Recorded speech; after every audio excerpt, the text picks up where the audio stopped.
Bonjour à tous et bienvenue sur Film sur 20. Du 2 au 13 septembre 2020 se tient la 26e édition de l'Étrange Festival. C'est l'occasion pour revenir sur certains films de la sélection en vidéo.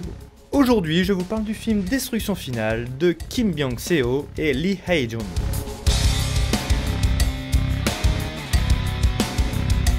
À la frontière entre la Corée du Nord et la Corée du Sud se tient le mont Paektu. Le mont Paektu est entré en éruption. Le plus haut volcan de toute la Corée entre en éruption, détruisant complètement la Corée du Nord. Mais ce n'est que le début, car une plus grosse éruption est à venir. Une catastrophe qui annihilera toute forme de vie sur la péninsule coréenne. Un démineur de bombes est alors envoyé par son gouvernement en Corée du Nord afin de mettre la main sur des ogives nucléaires pour tout simplement faire péter le mont Paektu et empêcher ainsi cette destruction finale. 리준평, 베이징 주재 북한 서기관으로 우리가 포섭한 인물입니다. 이 리준평과 접선하는 것이 이번 작전의 1차 목표라 할 수 있습니다. 화산 폭발을 막겠다. 상상력이 지나쳐.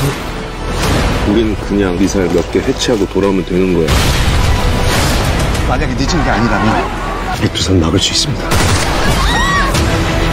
Gros carton en Corée du Sud lors de sa sortie en salle en décembre 2019, Destruction Finale ou Ashfall à l'international est la dernière super production catastrophe made by South Korea, ce qui semble devenir presque une tradition au pays de la K-pop et du bibimbap.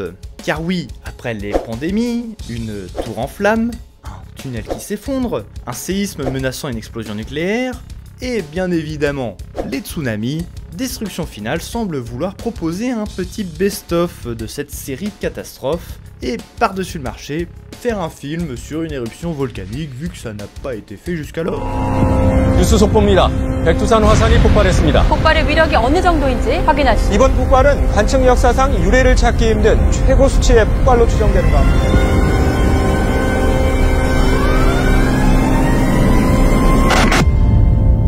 Résultat, on est quand même loin du gigantesque baroud d'honneur promis à la base, bien que le film se révèle assez divertissant dans sa propension à tout faire péter. Rien que la séquence introductive est assez spectaculaire lorsqu'une ville s'effondre littéralement à cause des secousses dues au premier séisme. Malgré des effets spéciaux numériques assez clinquants mais qui ne résisteront pas au temps, on nous offre un sacré morceau de bravoure lorsque le protagoniste tente de s'extirper en voiture alors que 2 gratte-ciel sont en train de s'effondrer sur lui. Par contre, le film choisit très rapidement l'angle et le ton de la bonne grosse poilade un peu bouffonne malgré ses gigantesques enjeux. Car les 3 quarts du film mettent en scène une troupe de militaires aussi incompétents que maladroits qui doivent mettre la main sur des ogives nucléaires paumées en Corée du Nord. Ce qui rend le film franchement très débile. Et s'assume un peu en tant que tel, avouons-le, mais annihile ainsi toute implication émotionnelle. Car qu'on se le dise, on en a un peu rien à foutre des personnages tellement ces derniers sont peu développés et caricaturaux.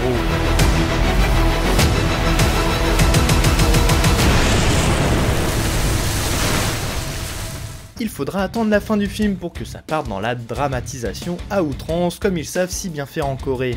Loin d'être mémorable, Destruction Finale s'avère plutôt marrant à regarder, surtout quand on voit avec quelle irrévérence ces derniers caractérisent les relations diplomatiques avec les autres grandes puissances de ce monde, que ce soit avec les États-Unis ou même la Chine.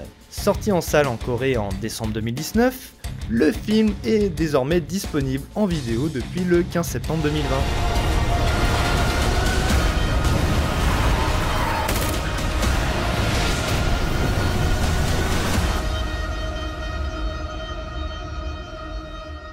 Ma note, pot pourri de catastrophe en CGI à la sauce gochujang sur 20.